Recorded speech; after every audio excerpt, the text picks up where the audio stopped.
예수님의 제자들이 전도하러 나갔다가 돌아왔습니다. 제자들은 상당한 실적을 거두었습니다. 뜻밖의 성과에 신이 난 제자들은 예수님께 자랑스럽게 보고를 했습니다. 성경은 제자들의 보고를 이렇게 기록했습니다. 사도들이 예수께 모여 자기들이 행한 것과 가르친 것을 낱낱이 고하니 제자들은 예수님께 인정받고 싶어 자신들의 실적을 보고하기에 급급했습니다. 제자들은 들떠 있었고 마음의 질서를 잃어버리고 있었습니다. 따라서 제자들에게는 낱낱이 보고하는 일보다는 휴식하면서 자신을 돌아보는 시간이 필요했습니다. 제자들의 놀라운 성과는 어떻게 이루어지게 되었을까요? 제자들이 그렇게 대단했습니까? 제자들은 자신들의 사역의 결과에 대해 차분히 생각하며 돌아볼 수 있어야 했습니다. 그러면 자랑하듯 보고하기보다는 오히려 하나님께 감사하고 찬양했을 것입니다. 예수님은 보고하는 제자들에게 말씀하셨습니다. 너희는 따로 한적한 곳에 가서 잠깐 쉬어라. 예수님은 제자들의 문제를 간파하셨습니다. 그래서 한적한 곳에 가서 쉬라고 하셨습니다. 우리 몸에는 경보 체계가 있습니다. 위기에 닥치거나 흥분하게 되면 순간적으로 아드레날린이라는 성분이 분비됩니다. 이때 우리 몸은 비상체계에 돌입하게 되고 위기를 극복할 수 있는 초능력을 발휘하게 됩니다. 그러나 흥분이 가라앉고 정상 상태로 돌아오면 몸에 탈진 현상이 일어나게 됩니다.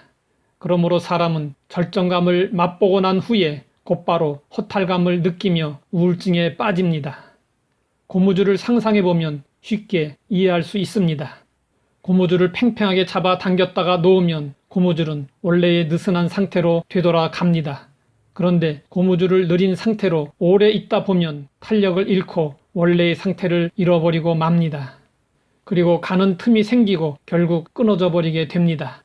우리 몸도 마찬가지입니다. 스트레스가 지속되면 아드레날린 중독 현상이 일어나고 위기 대처 능력이 떨어지고 몸에 이상 증상이 나타나게 됩니다. 전도와 가르침은 긴장되고 스트레스를 받는 일입니다. 제자들은 좋은 성과에 흥분되고 들뜬 상태에서 배고픈 것도 있고 몸의 리듬이 깨어진 줄도 모르고 있었지만 예수님은 제자들에게서 탈진 징후를 보셨습니다. 그래서 제자들에게 휴식하라고 하신 것입니다. 현대인들은 과다한 업무와 생존 경쟁에 시달리고 있습니다. 정신적 스트레스와 육체의 피로가 겹쳐 쓰러지는 일이 다반사가 되었습니다.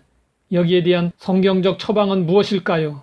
하나님이 정해 놓으신 창조 질서를 따르는 것입니다. 밤에 쉬고 주일에 쉬어야 합니다. 이것이 휴식의 기본입니다. 엘리야를 생각해 보십시오.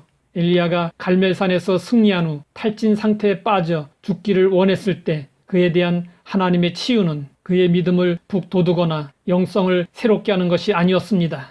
단순히 먹고 쉬게 하는 것이었습니다. 낮에는 열심히 일하고 밤에는 자야 합니다.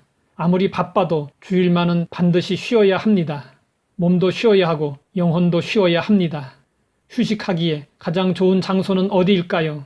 예수님이 제자들에게 쉴 곳으로 지정하신 한적한 곳은 외롭고 적막한 광야를 의미합니다. 광야에는 우리의 시선을 끌만한 볼거리가 없습니다. 우리가 귀를 기울이고 들어야 할 소리도 없습니다. 광야는 오직 하나님만을 바라보며 하나님의 세미한 음성을 들을 수 있는 곳입니다.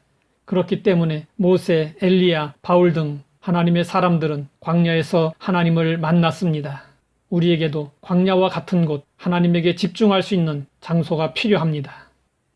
하나님 아버지, 지치고 피곤한 삶을 살고 있는 우리에게 한적한 곳에서의 쉼이 왜 필요한지 깨우쳐 주시니 감사합니다.